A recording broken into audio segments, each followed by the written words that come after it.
Welcome, everybody, to part two of the Pediatric Summit's 8-part webcast series. We have the amazing opportunity to talk with Dr. Drew Rubin today about very common conditions and presentations that he sees in a pediatric practice. Dr. Rubin is an amazing chiropractor. He runs his own practice in East Cobb, Georgia. He is a professor at Life University and teaches the majority of the pediatric classes there to future doctors. And he also tours around the United States and the world teaching for the ICPA neurological disorders and chiropractic and how it helps. How are you doing, Dr. Rubin? I'm doing fabulous, Caleb. How are you?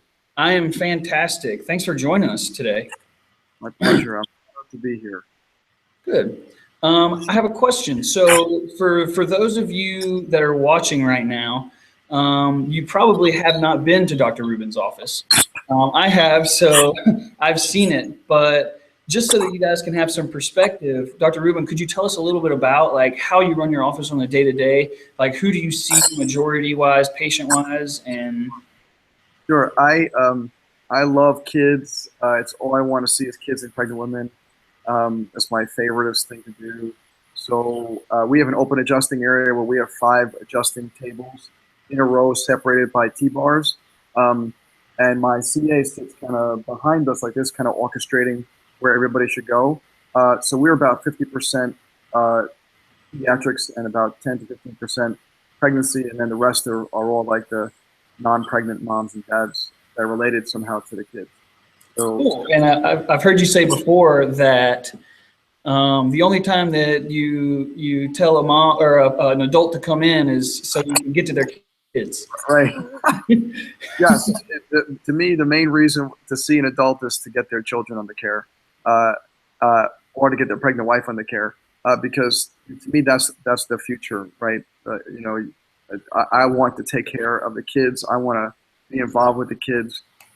Because if we can have an unsubluxated child, that unsubluxated child is going to have a whole different thinking process later on. And those unsubluxated kids are not the ones who are doing Columbine and Connecticut and Virginia Tech and all these other crazy massacres that we hear about. The unsubluxated kids, they're the ones that are going to change the world. And I want to get more and more of them under care. Yeah, absolutely. It's so important for posterity. Yes. So, our topic tonight is most common pediatric presentations or cases that present to the pediatric office. What, in general, what would you say the common types of conditions you see in your office are? It's interesting, Caleb, because I've been in practice now for 26 years. So when I first started in practice in '89, what do you think the most common reason why I saw a kid was back then? When you started like seeing adults or children? Well, when I started in practice in general, like what do you think the most common reason I saw a kid was? Back pain or I would imagine? Yeah, back pain was common, but the number one reason why I saw a kid was ear infections. Ear infections. And it's still pretty high up there today. But now the number one kid that I see has got some sort of neurodevelopmental problem.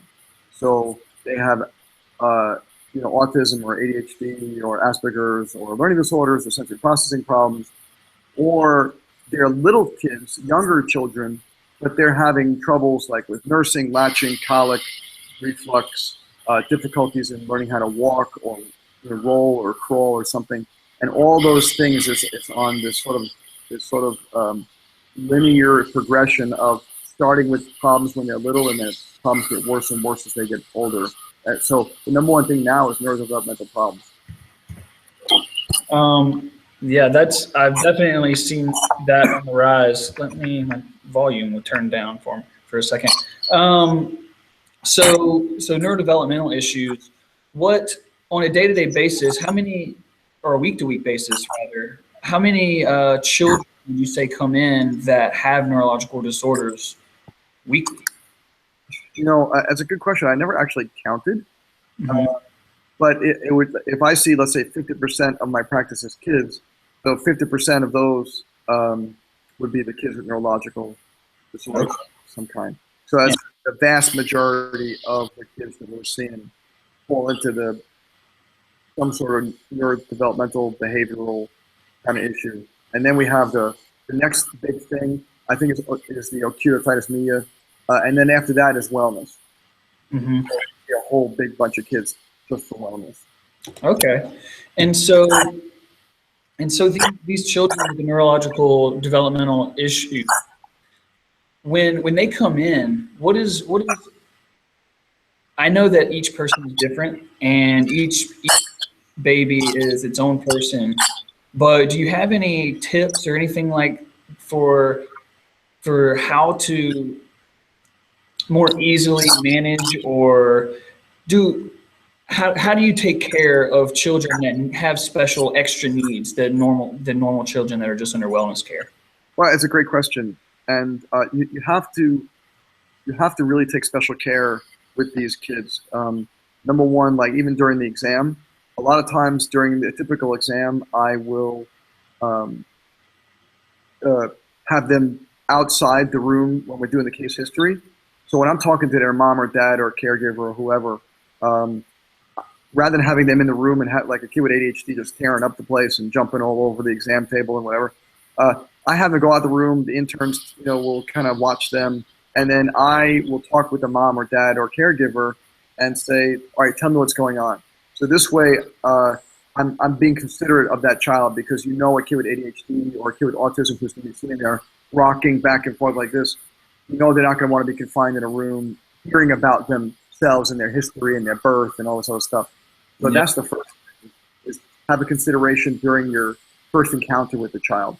And then a lot of times these kids need special, like we have an open adjusting area, but for these special needs kids, some of them we have to take into the back and adjust them in a back room, a quiet room, so that they don't get the extra stimulation of the other patients and other kids and other bright lights and stuff. We want them as calm as possible, so I'll take them into a quiet room in the back. So we're always thinking about how do we make it easy for them. For sure. And I was seeing a child doing a case history the other day on a child who has several different issues. And I could tell when I asked his mom or asked him about history or his diagnoses and stuff like that, that he really didn't want to talk about it. Right. His mom telling me about his shortcomings as he would probably describe them. So I feel like that might even have a dual purpose of having him go out of the room. Yeah. Now, if his child is an older child, and can communicate, does have verbal abilities, I still will have the mom or the dad, I'll do the history with them, and because the kid doesn't want to sit there for 20 minutes hearing about his birth and how bad he is and how he tears up the house and how he's always throwing things and breaking things and how he's such a slob of food. He doesn't want to hear that stuff. So then I'll still do the history without them, and then have the kid come in. But then I'll ask the kid himself questions that'll engage the child. So I'll make sure they're not yes or no questions. I want to make sure that they're questions like, what's your favorite sports team, or something where I'm going to get some conversation out of them. What do you think you want to do when you grow up, kind of thing. So it becomes more of a dialogue versus, tell me about how bad you are in school, and your mom told me you're getting all these failing grades. Who wants to hear that? If they tell me about their favorite sports team and they tell me about what they want to do when they get older, then just by talking to them, I can get a feel for where their head is at. For sure. So yeah, that's really good. But so let's see what. In these different types of kids that need extra care, do you have anything in particular, so let's say, what would you say the most common diagnoses or disorders or presentations would you see come in? I was talking to you earlier and you said something about this new alphabet grouping that you're coming up with. Would you like to give anybody a sneak peek into this? Yes, as a matter of fact, I would love it. So There's a great book that you might want to look at. Well, you probably have because you've been in the class. But if you haven't seen it, it's called Healing the New Epidemics by Dr. Ken Bach, and he talks about 4 A's. And the 4 A's that you see in children, according to him, are asthma, allergies, autism, and ADHD, which are certainly great A's to talk about. But I like talking more about, let's say, the neurodevelopmental kind of things, and also including the littler kids, the younger kids. So I have different A's, and I have my own 5 A's, as I'll call it. And I call it acute otitis media, asthma, abnormal nursing, abdominal pain, and ADHD autism. Those are the 5 that I would call are the big problems. And each one of them has its own unique kind of issues that are going on with that child, and each one has its own unique adjustment that needs to be done. And every one of them have their own set of circumstances that have to occur around the adjustment. So like certain kids need certain kinds of exercises to do to help rehabilitate them. Certain kids need certain dietary changes. So there's a whole lot of dancing, going on. I think chiropractic, pediatric chiropractic especially, is a real art. Nothing wrong with a more standard, PI kind of practice, whatever. But there's a bit less art in doing sort of a, adjustment, and that's it, versus having to include all these other pieces. It makes me feel like I'm a sculptor or a painter, and I'm trying to create this beautiful painting out of this blank canvas. Okay. Yeah, I like the sound of that. So another question I had was, we were talking about the art. So the art of chiropractic is the adjustment. Do you notice what type of troubles may you find, or difficulties do you find in maybe adjusting some of these kids with difficulties? And how do you overcome that? Yeah, that's very valid. A typical child can really be adjusted any way that the chiropractor feels, is their proficiency. So whether it's Gonstead or Thompson or Versified or Activator or whatever it is. But what I've found is that some of the special needs kids, sometimes the more traditional adjustments don't sit as well with them. Not always, but a lot of times. So I have developed my own kind of version of like using network and using bioenergetic the best, using cranial work based on Dr. Carol Phillips. I've taken a lot of this stuff together to create a different kind of adjustment for them, because a lot of these kids are so stuck in sympathetic overdrive that if you do a more traditional adjustment, sometimes it's like exploding in their little heads. So if we can give them a really gentle adjustment, focusing on their parasympathetics, they tend to respond a lot nicer and a lot more calm. For sure, because they have a lot of emotional and relationship, social, and a lot of things going on with them coming into this new environment. So I know that everybody has their own technique that they use or application, but just in general, I feel like that some of these children respond to, different approaches better. Correct. Interesting. When these kids, when their subluxations aren't the same as like a well child subluxation, for lack of better terms, that their subluxations have claws, and so that a lot of times people don't understand how pervasive, like when a child is autistic, that subluxation pattern is so ingrained in them. It is very challenging to undo that subluxation pattern, and it takes a lot more. There's a lot more finesse, I feel, that is very helpful to a child who has significant issues to help unravel their subluxations. And that's why I think it's so important for people to come to the Pediatric Summit, because they need to hear some of the fabulous speakers that you've had over the past years, and that we're having this year, we need these speakers to educate and elucidate our students and docs. And we need people to go to the ICPA or other seminars to really get a hold of what it means to adjust the kid. You know, Webster was really fond of saying a child is not a little adult. And you don't just extrapolate an adult adjustment and say, well, I'm just going to do 10% of that adjustment. You know, that's not how it is. It's really using a whole different animal. And that's why I'm so grateful for you, Caleb, for starting what you started and continue the ball rolling. And I can see this turning into something really, really big, you know, as the years go on. Thank you. I appreciate that. That means a lot. I just hope that people learn something and get interested in taking care of children. And speaking of that, let's. I have a couple more questions for you, for everybody here tonight. So we talked about an exam or a history, and we talked about the adjustment. Of these children with the neurological issues, do you see that sometimes I'm trying to think of the way to ask it, that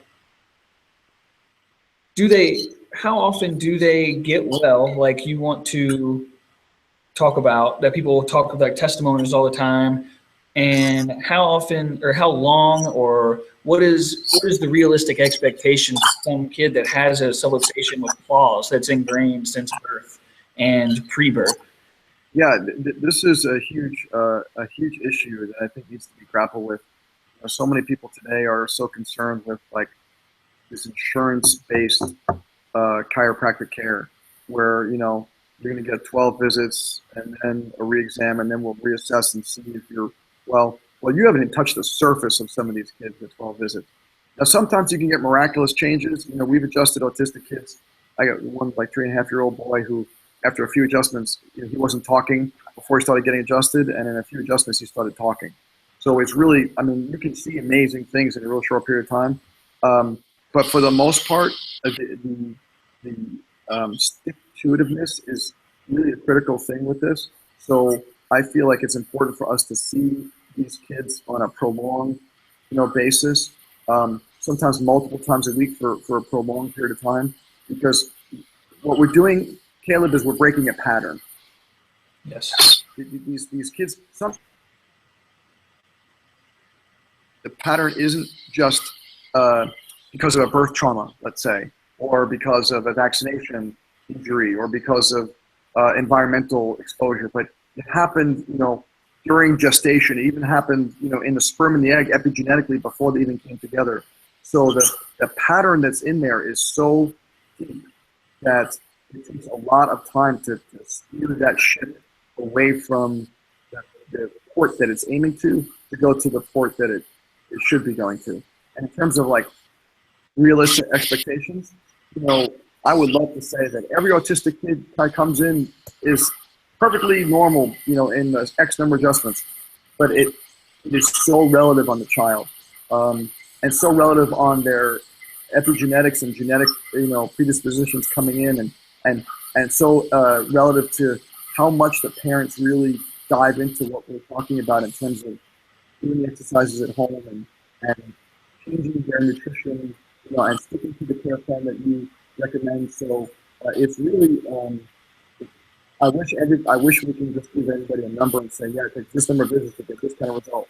But yes, it can be anything from totally miraculous changes to very mild changes. And then, and the thing that I think is kind of interesting is that sometimes, and chiropractors don't talk about it much at all, because most of our talk is about the success stories, but there's things that it doesn't work with.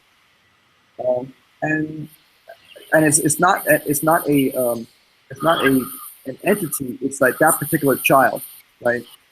That particular child, for whatever reason, we were not able to help him, and there's 150 million factors as to why that one kid didn't get the same results as all the other kids. But on the whole, chiropractic is totally unbelievably amazing. Yeah, absolutely. And I don't know exactly how long we've been going right now, but I have one more question for you. This is something that I have had a question about. And so when you see a child with special needs or neurological issues, and you know that they, let me back up. If you see a regular adult patient and your goal is to clear them of subluxation, neurological interference, and that is your duty, that is your job as a chiropractor. And but when you translate that to a little child who has all of these issues, and let's say the parents don't know about environmental factors or anything like that, and you say, hey, there's these environmental factors that also play a role, and they don't necessarily, maybe it was my communication or the doctor's communication, but the parent just doesn't take it seriously as the subluxation that you built up so much. What are your thoughts on that? Yeah, I mean, here's my thoughts. And I was just talking to this with another student before. And she was saying, like, one of her relatives, had a baby, and this baby has all these issues. And they keep on saying go to a chiropractor, but the relative is not interested in bringing the kid to a chiropractor because Yes. She's so embedded in the medical model because she's a nurse and her husband's, like works in a medical facility, whatever. So there's the principle, chiropractic principle, limitations of matter, right? There's a limitation of matter, and there's also limitations of people, and you can't get everybody to do everything. One of the biggest things that I kind of learned over the years of being in practice is try not to force stuff on people right away. So my first goal is get them to fall in love with chiropractic. So I hardly mention diet in the beginning because I don't want them to, associate, okay, I have to go 3 times a week to the chiropractor, plus I got to change my kid's diet like altogether. And sometimes that's just like too much for them to take. So what we talk about is like baby steps. So you start coming in, fall in love with chiropractic. Give them a couple weeks to just totally like get juiced about what you're doing. Give them a couple weeks to get the rest of the family in, so it's not just the kid getting on the care, who's oftentimes in my office the first person to come in, but it's also the mom and the dad and the other kids. And now when everybody's under care, now it becomes easier to have a conversation, to say, hey, Mr. and Mrs. So-and-so, I think it's time we talk about your child's diet. I think it's time we talk about some environmental things. I think it's time we talk about, stepping this up. And now they're bought in, right? Now they get it, and they love you, and they love your office, and they think you're the best. So now you have this like trust factor with them, this believability factor, fire, and it's very beneficial to kind of take these baby steps versus in your first visit, you say, okay, 3 times a week, no gluten, no dairy, no sugar, all these exercises, all this other stuff, 4 hours a day of doing this, and like, you got this like pushback. And in today's day and age, where people are so busy, it's much better to give them little baby steps along the way, and then they get more buy-in by doing it easy than trying to force it down their throat. Sure. I've learned a lot tonight. Thank you so much, like for all these answers. I'm sure everybody that listens tonight is going to just love it and wait for the next one. So for the next one, we have Dr. Martin Rosen, who is also a pediatric or ICPA instructor. He focuses in SOT and cranial work and babies, obviously. It's going to be a great one. We're going to be talking about the cerebrospinal fluid flow and how it helps your neurological health and helps your babies. What else do we have tonight? So I think that we can go ahead and wrap it up unless you have any other comments. Do you have any other thing you want to say to everybody that's listening tonight? I think my closing comment, Caleb, will be twofold. Number one is make sure you come to Pediatric Summit, because I think it's going to be one of the best. There's some amazing talent that Caleb is, as a student, able to get to come here is just amazing.